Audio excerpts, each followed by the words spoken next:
বন্ধুরা, আমার সিপিডিয়া চ্যানেলের পক্ষ থেকে সকল দর্শককে জানাই আন্তরিক প্রীতি ও শুভেচ্ছা। বন্ধুরা, আপনাদের মধ্যে অনেকেই সিলিপ, বিলিপ এবং এমলিপ সবেমাত্র কমপ্লিট করে চাকরির পরীক্ষার জন্য প্রস্তুতি নিচ্ছেন। তাই যে বন্ধুরা আমার লাইব্রেরি সায়েন্সের কোর্স সমাপ্ত করে চাকরির প্রিপারেশন নিচ্ছেন, তাদের জন্য আমি তৈরি করেছি আমার এই ভিডিও। বন্ধুরা যাতে করে বুঝতে পারেন যে কী ধরনের প্রশ্ন আসে এবং কতটুকু লিখতে হয় পরীক্ষার খাতায়। তাই আজকে আমার প্রথম প্রশ্ন হলো, ক্যাটালগের মুখ্য এন্ট্রির ভূমিকা কী? উত্তরটি হবে, মুখ্য এন্ট্রিগুলি গ্রন্থের অন্তরঙ্গ এবং বহিরঙ্গ দিকগুলি নির্দেশ করে। অর্থাৎ গ্রন্থের অন্তরঙ্গ বলতে ইলাস্ট্রেশন মানে কোনো ছবি আছে কি না, পেজ অর্থাৎ গ্রন্থটির মধ্যে কতকগুলি পৃষ্ঠা রয়েছে, এবং বিষয় অর্থাৎ কী বিষয়ে গ্রন্থের মধ্যে আছে, এগুলোকে অন্তরঙ্গ ধরা যায়। আর বহিরঙ্গ দিক বলতে এখানে সাইজ অর্থাৎ গ্রন্থটির সাইজ বা পরিধি, উচ্চতা কতটা, সেটাকেই বোঝানো হয়েছে। তারপরে মুখ্য এন্ট্রিগুলি গ্রন্থের সঠিক স্থান নির্ণয়ে সাহায্য করে। অর্থাৎ যেগুলো মুখ্য এন্ট্রি থাকে ক্যাটালগের, সেখানে কল নাম্বার থাকে এবং কল নাম্বারের দ্বারা বোঝা যায় গ্রন্থটি কোন স্থানে রয়েছে।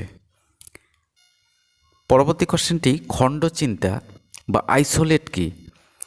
উত্তরটি হবে, খণ্ডচিন্তা নিজে কখনো বিষয় হতে পারে না, কোনো ধারণার সঙ্গে যুক্ত হয়ে বিষয় হবার যোগ্যতা রাখে। যেমন ফ্রান্স একটি খণ্ডচিন্তা, এটি ইতিহাসের সঙ্গে যুক্ত হয়ে ফ্রান্সের ইতিহাস সৃষ্টি করেছে। তৃতীয় কোশ্চেনটি হলো, প্রথামুক্ত শিক্ষা কাকে বলে? এই ধরনের শিক্ষা কোনো স্কুল কলেজে হয় না। এই ধরনের শিক্ষা কোনো প্রতিষ্ঠান বা গ্রন্থাগারে হয়ে থাকে। যেমন বয়স্ক শিক্ষা, ড্রপ আউটদের জন্য শিক্ষা একটি পাঠ্যক্রমের মাধ্যমে প্রতিষ্ঠানে হয়ে থাকে। অর্থাৎ যে শিশুরা বা যে শিক্ষার্থীরা স্কুল কলেজ থেকে ছুটে আসেন, অর্থাৎ স্কুল কলেজ যে না পড়েন, তারা পরবর্তীকালে শিক্ষিত হতে চাইলে কোনো গ্রন্থাগারে তাদের সাহায্য করতে পারে। অর্থাৎ গ্রন্থাগারে গিয়ে পাঠকরা নিজে যখন শিক্ষিত হয়, তখনই সেই শিক্ষাকে প্রথামুক্ত শিক্ষা বলে। তার পরবর্তী কোশ্চেনটি হলো, বিশ্ববিদ্যা সংগ্রহ কী? বিশ্ববিদ্যা সংগ্রহ ইংলিশে বলা হয় এনসাইক্লোপিডিয়া।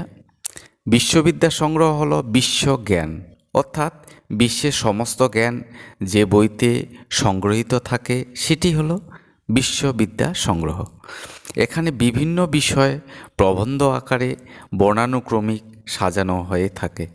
অর্থাৎ বর্ণানুক্রমিক ABCD থেকে জেড অবধি বর্ণানুক্রমিক সাজানো হয়ে থাকে। আমরা ডিকশনারিতে যেমন বর্ণানুক্রমিক কোনো অর্থকে খুঁজি, তেমনই কোনো বিশ্বের জ্ঞানকে খুঁজতে গেলে বর্ণানুক্রমিকভাবেই এখানে খুঁজে পাওয়া যায়।